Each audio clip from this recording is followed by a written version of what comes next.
HSC পরীক্ষার্থীরা, তোমাদের যাদের বায়োলজি পরীক্ষা আজকে অনেক খারাপ হয়েছে তাদের জন্য এই ভিডিওটা। তোমাদের যাদের পরীক্ষা খারাপ হয়েছে তোমরা অবশ্যই ভিডিওটা দেখে নাও। অথবা তোমাদের যাদের মনে প্রশ্ন আছে যে এমসিকিউ, রিটেন এবং প্র্যাকটিক্যালে আলাদা আলাদাভাবে পাশ করতে হবে কিনা, বা প্রথম পত্র ও দ্বিতীয় পত্র মিলে কম্বাইন ভাবে পাশ কিনা, তাদের জন্যই এই ভিডিওটা। যাদের আজকে এমসিকিউ কারেক্ট হয়েছে 4টা, 5টা, 6টা, 7টা, 8টা এরকম, তারা পাস নাকি ফেল, এবং যাদের লিখিত পরীক্ষায় 8, 9, 10, 11, 12, 13, 14, 15 এইরকম মার্ক আসবে, তারা পাস করতে পারবে কি পারবে না এই বিষয়টি নিয়ে আমরা আলোচনা করব। বায়োলজিতে পাস করার জন্য রিটেন, এমসিকিউ এবং প্র্যাকটিক্যালে তোমাদেরকে পৃথক পৃথকভাবে পাস করতে হবে। এই বিষয়টা সম্পর্কে আমরা একটু জেনে আসি।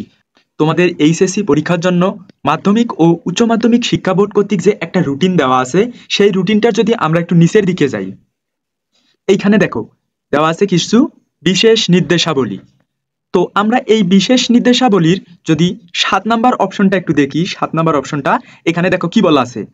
পরীক্ষার্থীকে তথ্যীয়, বহুনির্বাচনী ও ব্যবহারিক অংশে পৃথকভাবে পাশ করতে হবে। অর্থাৎ তোমাদেরকে রিটেনে, এমসিকিউয়ে এবং ব্যবহারিকে পৃথকভাবে পাশ করতে হবে। তো তোমরা দেখলা যে সব বিষয়ের মতো তোমাদেরকে বায়োলজিতেও রিটেন, এমসিকিউ এবং প্র্যাকটিক্যালে পৃথক পৃথকভাবে পাশ করতে হবে। তো প্র্যাকটিক্যালে পাশ করার জন্য ওই রকম কোনো সমস্যা হয় না, কেননা কোনো কলেজেই প্র্যাকটিক্যালে কাউকে ফেল দেয় না। সমস্যা হয় মেনলি এমসিকিউয়ে এবং রিটেনেও অনেকেরই সমস্যা হয়ে থাকে। তোমাদের যে জাতীয় শিক্ষাক্রম ও পাঠ্যপুস্তক বোর্ড বাংলাদেশ কর্তৃক এইচএসসি ও সমমান পরীক্ষার নম্বর বন্টনের একটা নীতিমালা প্রণয়ন করা আছে 2017 সাল থেকে, যেটা কার্যকর আছে। সেখানে যদি আমরা একটু দেখি, দেখো এখানে বায়োলজি প্রথম পত্র ও বায়োলজি দ্বিতীয় পত্র, মানে জীববিজ্ঞান প্রথম পত্র ও জীববিজ্ঞান দ্বিতীয় পত্র। তো তোমরা লিখিততে প্রথম পত্রে 50 মার্কের পরীক্ষা দিয়েছো, দ্বিতীয় পত্রে 50 মার্কের পরীক্ষা দিবা। এমসিকিউ এ প্রথম পত্রে 25 মার্কের পরীক্ষা দিয়েছো এবং দ্বিতীয় পত্রেও 25 মার্কের পরীক্ষা দিবা। এবং প্র্যাকটিক্যালও তোমাদের প্রথম পত্রে 25, দ্বিতীয় পত্রের 25 মার্কের হবে। তো এইখানে পাস মার্ক যেটা আছে, দেখো পাস মার্কের ক্ষেত্রে সিকিউ প্লাস সিকিউ মিলে 33 মার্ক। অর্থাৎ প্রথম পত্র প্লাস দ্বিতীয় পত্রের সিকিউ মিলে তোমাকে 33 মার্ক পেতে হবে পাস করার জন্য। এবং এমসিকিউ এর জন্য তোমাকে প্রথম পত্রের এমসিকিউ প্লাস দ্বিতীয় পত্রের এমসিকিউ মিলে 16 মার্ক পেতে হবে। তার মানে তোমাকে প্রথম পত্র ও দ্বিতীয় পত্র মিলে কম্বাইন ভাবে পাস করতে হবে।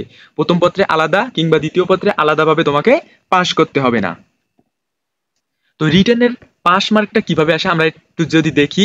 রিটেনের পাস মার্ক বা সব বিষয়ে পাস মার্ক আমরা কত জানি, 33% সব বিষয়ে পাস মার্ক। তো তোমার রিটেন এক্সামের মার্ক কি ছিল, ফার্স্ট পেপারে 50 এবং সেকেন্ড পেপারে 50 মার্ক, মোট টোটাল ছিল কত, 100 মার্ক। তো এই 100 মার্কের মধ্যে তোমাকে 33% মার্ক পেতে হবে। তো আমরা যদি বের করি 100 এর 33%, ক্যালকুলেশন করলে আমরা পাবো 33 মার্ক। লিখিততে আমাদেরকে প্রথম ও দ্বিতীয় মিলে 33 মার্ক পেতে হবে, তাহলেই পাস করবা। তো তোমাদের যাদের ফার্স্ট পেপারের লিখিত অনেক খারাপ হয়েছে, যাদের মনে হচ্ছে যে 8, 9, 10, 11, 12 এইরকম মার্ক আসবে, তারা পাস করতে গেলে তাদেরকে কি ফার্স্ট পেপার ও সেকেন্ড পেপার মিলে 33 মার্ক পেতে হবে। তো যারা 8 মার্ক পাবা, তারা যদি সেকেন্ড পেপারে 25 মার্ক তুলতে পারো, তাহলে 25 আর 8 যোগ করে 33 মার্ক হয়ে যাবে, তখন তোমরা পাস করে যাবা। যাদের 9 মার্ক আসবে প্রথম পত্রে, তারা যদি দ্বিতীয় পত্রে 24 মার্ক তুলতে পারো, সেক্ষেত্রে তোমরা পাস করে যাবা। যাদের প্রথম পত্রের লিখিততে 10 মার্ক আসবে বলে মনে হচ্ছে, তারা যদি সেকেন্ড পেপারে 23 মার্ক তুলতে পারো, সেক্ষেত্রে পাস করে যাবা। যারা 11 মার্ক পাবা বলে আশা করতেছো ফার্স্ট পার্টে, তারা যদি সেকেন্ড পেপারে 22 মার্ক পাও, সেক্ষেত্রে পাস করে যাবা। এবং যারা 12 মার্ক পাবা বলে মনে হচ্ছে, তারা যদি সেকেন্ড পেপারে 21 মার্ক তুলতে পারো, সেক্ষেত্রে তারা পাস করে যাবা। এখন আমরা দেখবো যে এমসিকিউ এর পাস মার্কটা কিভাবে আসে। তো পাস করার জন্য আমরা জানি কি সবসময় 33% মার্ক পেতে হয়। তো তোমাদের এমসিকিউ এক্সামের মার্ক কি, ফার্স্ট পেপারে 25 মার্ক ছিল এমসিকিউ, সেকেন্ড পেপারে 25 মার্কের এমসিকিউ থাকবে, টোটাল হচ্ছে 50 মার্ক। তো এই 50-এর যদি আমরা 33 মার্ক বের করি, তাহলে 50 দ্বারা 100 কে ভাগ করলে 2 দ্বারা 33 কে ক্যালকুলেশন করলে 16.5, অর্থাৎ তোমাদেরকে 16 মার্ক পেতে হবে পাস করার জন্য এমসিকিউ এ। প্রথম পত্র প্লাস দ্বিতীয় পত্র মিলে 16 মার্ক পেতে হবে পাস করার জন্য। এখন যাদের এমসিকিউ অনেক কম কারেক্ট হয়েছে, যেমন 5টা, 6টা, 7টা, 8টা, এমনকি যাদের 4টা হয়েছে, তারা কিভাবে পাস করবা। তো তাদেরকে পাস করার জন্য 16 মার্ক পেতে হবে। তো 16 মার্ক পাওয়ার জন্য কি করতে হবে? দেখো, যারা আজকে 4 মার্ক পেয়েছো তাদেরকে পাস করার জন্য first part plus second part মিলে 16 মার্ক পেতে হবে। তো তারা যদি এখন সেকেন্ড পেপারে 12 মার্ক তুলতে পারো, অর্থাৎ 12টা এমসিকিউ সঠিক করতে পারো, সেক্ষেত্রে 12 যোগ করে 16 হবে, তখন তোমরা পাস করে যাবা। যারা ফার্স্ট পার্টে 5টা এমসিকিউ কারেক্ট করেছো, তারা যদি সেকেন্ড পেপারে 11টা এমসিকিউ কারেক্ট করতে পারো, সেক্ষেত্রে পাস করে যাবা। যারা ফার্স্ট পেপারে 6টা এমসিকিউ কারেক্ট করেছো, তাদেরকেও তো 16 মার্ক পেতে হবে। তো তারা যদি সেকেন্ড পেপারে 10টা এমসিকিউ সঠিক করতে পারো অথবা 10 মার্ক পাও, সেক্ষেত্রে পাস করে যাবা।